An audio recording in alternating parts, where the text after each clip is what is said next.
Les députés nationaux vont adopter au cours d'une plénière prévue ce lundi 2 août les 4 procès-verbaux pour la désignation du prochain président de la Commission électorale nationale indépendante.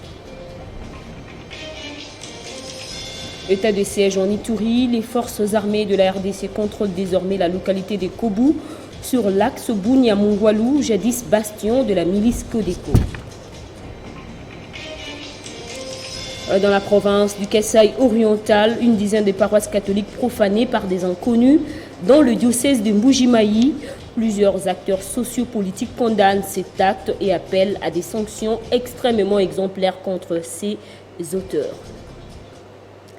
Merci de nous rejoindre sur Télé 50, c'est l'heure du journal.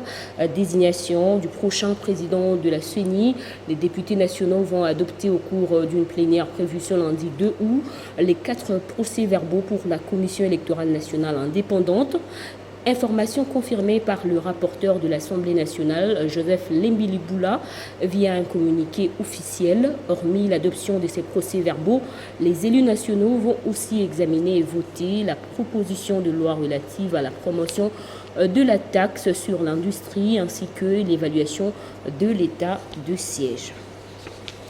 Le diocèse de Mbujimayi vit ces derniers temps une profanation progressive et systématique de plusieurs paroisses, grottes, sanctuaires, mariaux et autres lieux de culte. Des individus non autrement identifiés ont volé les ornements liturgiques, les objets sacrés jusqu'à désacraliser les tabernacles en important les sacrements de l'autel. Confirmation faite par l'évêque de Mbujimayi, le monseigneur Bernard Emmanuel Kassanda. Les précisions avec l'attaché de presse de l'évêque de Mbujimayi.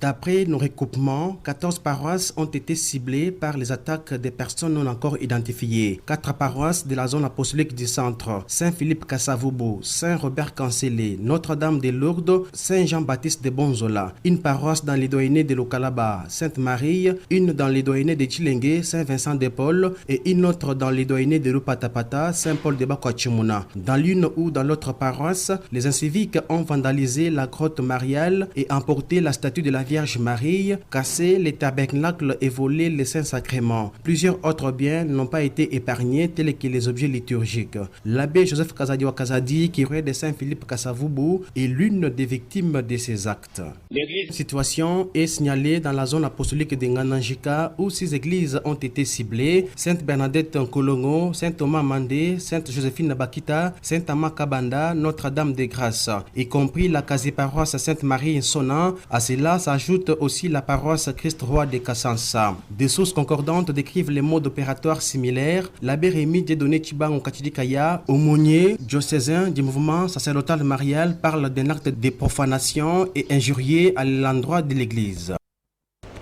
Et d'après une information relayée par le média en ligne casinfo.ca, Nadège Bouquet, délégué général de Transparency International, fustigérait les actes de corruption dont seraient auteurs certains conseillers du chef de l'État à l'endroit de quelques chefs spirituels engagés dans le processus de désignation de membres de la CENI. État de siège en Ituri, les forces armées de la République démocratique du Congo contrôlent désormais la localité de Koubou sur l'axe Bunia, Mongwalu, jadis bastion de la milice Codeco. 20 miliciens blessés, dont 3 ramenés à Bunia, appellent leurs compagnons d'armes à se rendre aux forces loyalistes. Les soldats loyalistes anti-priorité de puissance sur les miliciens de la Codeco qui sont en débandade dans la région de Bambou et de Kobu, en territoire de Djougou, témoignent ces miliciens capturés. Le bilan provisoire fait état de plusieurs miliciens blessés, transférés dans un centre médical de la zone. Les 3 autres capturés sont transférés à Bounia, explique le porte-parole du secrétaire opérationnel de FARDC en Ituri. Ce sont les blessés capturés sur le champ de bataille. En plus de ces 3 ici, il y a au moins 18 blessés qui sont internés encore à l'hôpital pendant ce combat ici. Et la perte sera totale dans les cas ennemis s'ils ne posent pas les armes. Les miliciens capturés conseillent à leurs compagnons encore en brousse à se rendre. Le lieutenant Jules Ngongo prévient tous les groupes armés en Ituri que la paix devra être imposée selon la volonté du commandant suprême de forces armées, Félix Antoine Tegel Chilombo, imprimé en Ituri par le gouvernement militaire lieutenant-général Luboya Kashamadjoni, est commandant des opérations. Cette troisième phase sera plus violente et ça sera de manière rapide et brutale. Tous les moyens possibles seront mis en contribution pour imposer l'autorité de l'État. Et que le bon citoyen se retire, qui dépose les armes et se rende aux forces armées. Le centre de Wampara est déjà prêt. À la population d'accompagner les éléments de forces armées qui sont engagés dans les opérations et de cesser avec tout le message d'intoxication et de démoralisation de nos vaillants. Signalons que cette troisième phase des opérations, c'est pour détruire toutes les barrières illégales et mettre fin à la tracasserie de miliciens, un motif de satisfaction de la population iturienne longtemps meurtrie par ces criminels. Initialement prévue pour le samedi 31 juillet dernier, l'inhumation de l'étudiant Chamakwete est reportée sine die. L'étant d'attendre les conclusions de l'enquête ouverte au niveau de la justice, la raison pour laquelle le comité de gestion de l'UNIKIN, dans un communiqué signé par le secrétaire général académique, le professeur Eustache Bonza, a invité la communauté universitaire au calme et à reprendre le cours ce lundi 2 août après sa suspension le 27 juillet dernier. Les assises conjointes de la 8e session du Bureau des ministres et la 15e session de l'Assemblée générale de l'Organisation maritime de l'Afrique de l'Ouest et du Centre se sont clôturées ce dimanche 1er août sur une note de satisfaction. Et parmi leurs réformes attendues figure la transformation de l'OMAEC en Organisation maritime africaine OMA. La République démocratique du Congo a passé les bâtons de commandement au Ghana, tandis que l'élection du nouveau secrétaire général a été postposée. Suite aux irrégularités relevées dans les candidatures de la Guinée-Conakry et du Nigeria, Chérubin Okende a, au cours de l'Assemblée générale marquant la fin de ses assises, proposé le report de l'élection du secrétaire général à une date ultérieure, option acceptée par tous les participants. L'élection aura donc lieu dans 6 mois lors d'une Assemblée générale extraordinaire qui sera organisée dans un autre pays membre. Entre-temps, le secrétaire général sortant, Alain Michel Louvambano, assure les affaires courantes jusqu'à l'élection de son remplaçant. De son côté, le président en exercice sortant de l'OMAOC, Chérubin Okende, a cédé le fauteuil au Ghana, dont le ministre des Transports a été représenté par Sagoé Mabel Assi, qui a procédé à la remise-reprise avec les ministres congolais des Transports, voies de communication et des désenclavements. Chérubin Okende Senga s'est réjoui des conclusions de ces assises qui viennent resserrer les liens entre pays. On peut retenir la volonté de nos États d'impulser une nouvelle dynamique au sein de l'OMAOC. Au départ, ce n'était pas évident, mais avec la volonté de tous, nous sommes quand même arrivés à bon port. Notre volonté commune d'évoluer ensemble, de cheminer ensemble, de tout mettre en œuvre pour relever les défis qui se présentent à nous ne laisse plus à désirer. Il faut noter que parmi les réformes attendues figure la transformation de l'Organisation maritime de l'Afrique de l'Ouest et du Centre, OMAOC, en Organisation maritime africaine, OMA, pour partir de 25 membres actuellement à tous les pays du continent africain.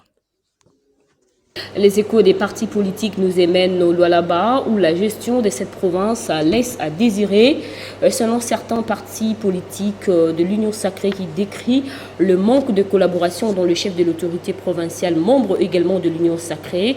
Ces derniers se disent écartés dans la gestion de la province. Suivez plutôt leur déclaration faite à l'issue d'une assemblée générale tenue ce dimanche. Nous, partis politiques de l'Union sacrée Lualaba, réunis dans une assemblée extraordinaire en ce jour du 30 juillet 2021, suivons avec intérêt l'évolution de la situation sociopolitique de la province et avons constaté avec intérêt ce qui suit. Sur le point de vue politique, un manque de collaboration entre l'autorité provinciale ad intérim, membre de l'Union sacrée, et le parti politique, membre de l'Union sacrée. Avons remarqué plusieurs sorties politiques sans associer le parti membre de l'Union sacrée, en donnant plus la visibilité à son parti politique et ses aspects au nom de la province.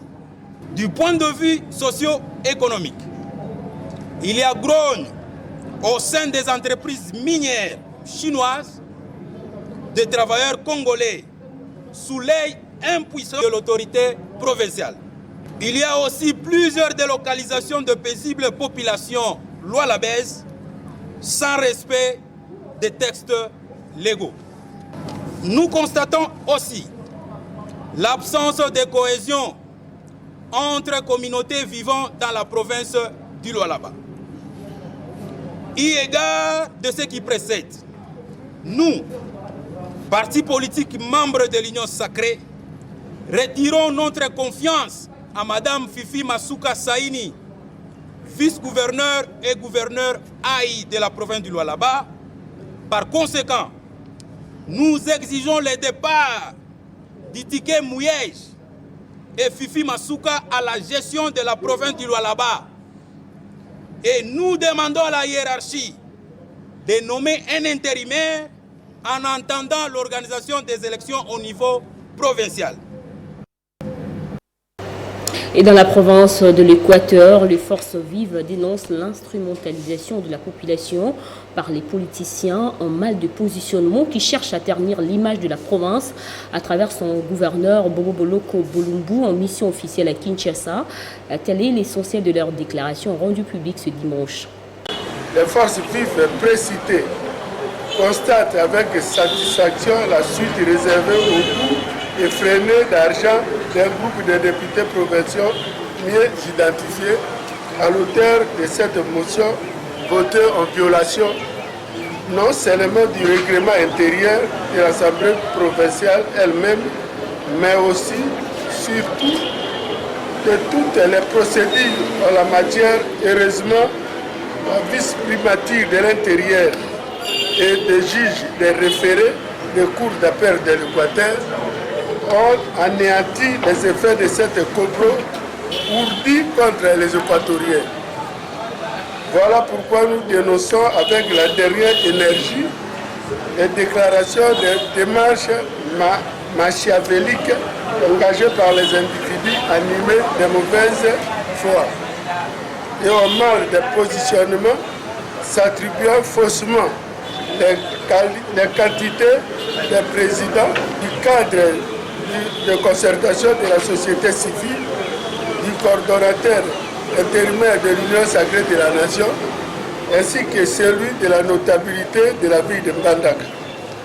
Pour ne citer que cela, avec l'idée de pérenniser la crise au moment où le gouverneur se prête à regagner Mbandaka pour matérialiser la vision du président de la République, chef de l'État, son Excellence Félix Antoine Tshisekedi Tshilombo, basée sur les réformes institutionnelles, la restauration de l'autorité de l'État et la refondation d'un État de droit pour le bien-être du peuple congolais. Et dans le cadre de ces vacances parlementaires, la sénatrice Nefertiti Ngudianza Bayokissa a assisté le retraité de l'église protestante de Luozi au Congo central. L'ex-ministre du Commerce extérieur a profité de l'occasion pour sensibiliser sur la cohésion et la concorde. Nous sommes à Luozi, l'un des grands territoires de la province du Congo central. Plusieurs religieux de l'église protestante sont devenus émérites du fait de la limite d'âge. Ce sont là les retombées du dernier synode de la conférence évangélique du Congo. Plusieurs notabilités ont fait le déplacement de ce territoire, parmi elles la sénatrice Nefertiti Ngudiaza, qui a apporté le message de la cohésion et de la concorde de la province. L'ex-ministre du Commerce extérieur est venu au chevet de ce retraité pour leur action pastorale efficace. Merci, papa pasteur, représentant légal, pour l'invitation qu'il m'a lancée. Être avec vous pour la célébration du synode 2021, c'était un honneur. C'est vrai que notre communauté est une communauté qui nous rend fiers. J'aimerais quand même dire une parole à notre communauté et aussi, surtout, à nos dirigeants. Je nous encourage à continuer avec ces œuvres. Ce sont ces œuvres-là qui assurent un débit de développement de notre contrée. Toujours en marge de son séjour, Alouozi Nefertiti Ngoudiaza a assisté à la consécration d'un nouveau pasteur de l'église du Christ au Congo. Celui-ci a reçu demain de la sénatrice plusieurs cadeaux en nature. La divinité de Jésus-Christ a été le thème au centre d'une conférence organisée le samedi à la communauté des églises Éden en collaboration avec l'école spirituelle du Christ. L'édification du peuple de Dieu sur la foi chrétienne était la démarche poursuivie par les organisateurs. L'initiative est du pasteur Botouli Odon Tomba, résident en France. Par cette conférence, la communauté des églises Éden a tenu à exhorter le peuple de Dieu sur les voies humaines afin qu'ils puissent accéder à la grâce divine. L'enseignement du jour a permis aux participants de s'imprégner sur la foi chrétienne. Très respectifs, les hommes de Dieu présents ont également salué la démarche des organisateurs. Nous nous sommes rassemblés aujourd'hui, c'est parce que, en collaboration avec l'école spirituelle du Christ, basée à Paris, nous avons organisé par la grâce de Dieu une conférence intitulée « La divinité de Jésus-Christ ». Par cette conférence, nous avions pour objectif faire voir au peuple de Dieu les voies humaines utilisées par les hommes pour accéder aux choses de Dieu, notamment les courants religieux, les courants philosophiques, et que toutes ces voies-là n'amenaient pas à Dieu. Et qu'il n'y avait qu'une seule voie qui n'amenait à Dieu, c'est la voie qui est celle de la foi chrétienne. Nous sommes tellement remplis, nous sommes tellement bénis par ces messages qui viennent au moment opportun. Dans un temps où il y a tellement de courants religieux, de courants philosophiques qui prônent beaucoup de choses sur la personne de Jésus, nous avons été recadrés, nous avons été affermis, nous avons été exhortés sur la divinité de Jésus. C'est un concept qui est même la base de notre foi, le christianisme. Commémoration de la fête des parents vivants et morts. Plusieurs Quinois se sont rendus au cimetière pour assainir les tombes de leurs êtres chers. À Kinshasa, le mouvement a commencé depuis le samedi 31 juillet. En République démocratique du Congo, on se remémore le 1er août de chaque année ses parents vivants ou morts. En ce 1er août 2021, des milliers de Congolais et plusieurs personnalités du monde sociopolitique se sont recueillis devant le tombe des êtres chers pour mettre la propreté et honorer leurs morts. Les morts ne sont pas morts. Tolandelaka liloba nzambe oyo elobi te esengeli kolela pe kobongisa lelita ya mowei yango lelo nde natamboli tokutani na bino nazaki mwa liboso kuna nabungusa molongane na ngai colonel Katarashima nayaki mpona bongisa esika lelita na ye awa esika totelemi eza esika ya mwana na ngai ya mwasi nabungisaki mpe ye. Ces mouvements ont commencé depuis les samedis à Kinshasa pour certaines familles qui ont profité de la journée chômée et payée. D'autres, par contre, se sont rendus ce dimanche au cimetière pour déposer leurs gerbes de fleurs, témoigne l'administrateur de la nécropole entre terre et ciel. Très souvent, nous rappelons aux uns aux autres que vous oubliez vos morts, c'est que c'est grave, ils seront morts de faim. Comme le dit le proverbe de Madagascar que j'utilise très souvent, les morts meurent de faim quand les vivants les ont oubliés.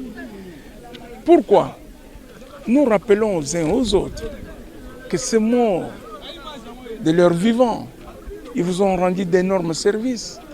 Certains ont payé vos études, d'autres vous ont marié.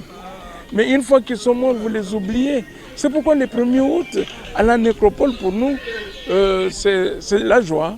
Si certaines familles ont pu se déplacer pour faire les services de l'entretien, ceci n'était pas le cas pour toutes les familles de Kinshasa. Certaines tombes de personnes influentes de notre pays sont restées abandonnées à leur triste sort.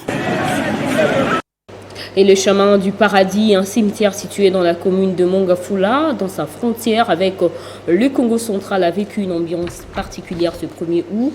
Ici, les membres de famille ayant enterré les leurs ont trouvé plutôt des tombes propres et bien entretenues par les employés du site. Zoom sur ces cimetières construits dans les règles de l'art et qui rivalisent avec les cimetières d'ailleurs. Sort au cimetière le chemin du paradis, l'un des meilleurs que compte la ville de Kinshasa. Situé à la frontière entre la capitale et le Congo central. Construit dans le respect des normes architecturales et qui assure les repos éternels des âmes ayant passé dans l'au-delà, se distingue de par l'organisation des différents services. Pour ces 1er août, l'ambiance était particulière. Journée dédiée aux parents vivants et décédés. Les familles qui ont enterré leurs proches ont été contents de retrouver les tombes de leurs entretenus avec dextérité. Contrairement à la plupart des cimetières dans la capitale, des travaux de nettoyage, sarclage sont strictement réservés aux employés du site, ce qui constitue un motif de satisfaction pour les visiteurs. En tout cas, si tous les cimetières de Kinshasa devaient copier l'exemple du cimetière Chemin des Paradis, je crois que nous allons avancer. Parce que nous venons ici, nous avons trouvé une propriété incroyable. La tombe de mon mari, j'ai trouvé très propre, bien nettoyée.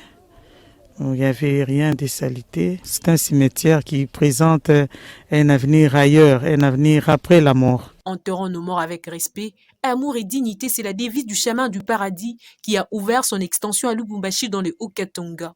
Créé en 2017, le chemin du paradis travaille en collaboration avec l'Hôtel des Villes. Ce cimetière est subdivisé en plusieurs avenues, portant chacune les noms de morts enterrés en premier et dont pour lesquels les familles ont souscrit pour leur immortalisation. Ici, rien n'est laissé au hasard. L'assainissement du site, l'entretien de tombes, les voiries des piétons et corbillages, les voies, les canalisations d'eau, le reboisement en palmier pour fixer et stabiliser les sols sont les préoccupations quotidiennes du maître du lieu. Pour réussir ces paris, 5 puits d'eau allant de 30 à 80 mètres cubes sont disponibilisés, ainsi que des toilettes de bonne qualité. À voir ce cimetière, tout présage un véritable repos aux morts qu'il y a peu étaient comme nous, des vivants. Place au rappel des titres.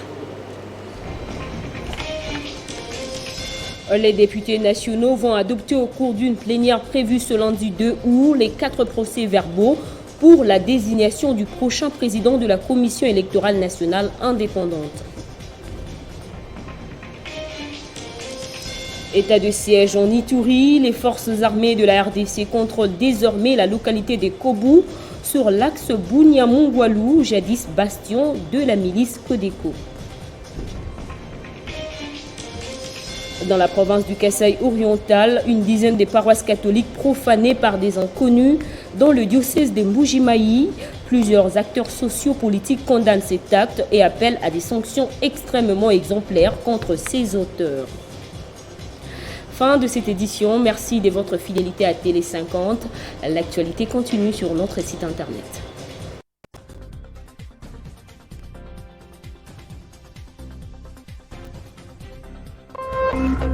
Téléchargez les infos Télé 50 sur www.tele50.cd.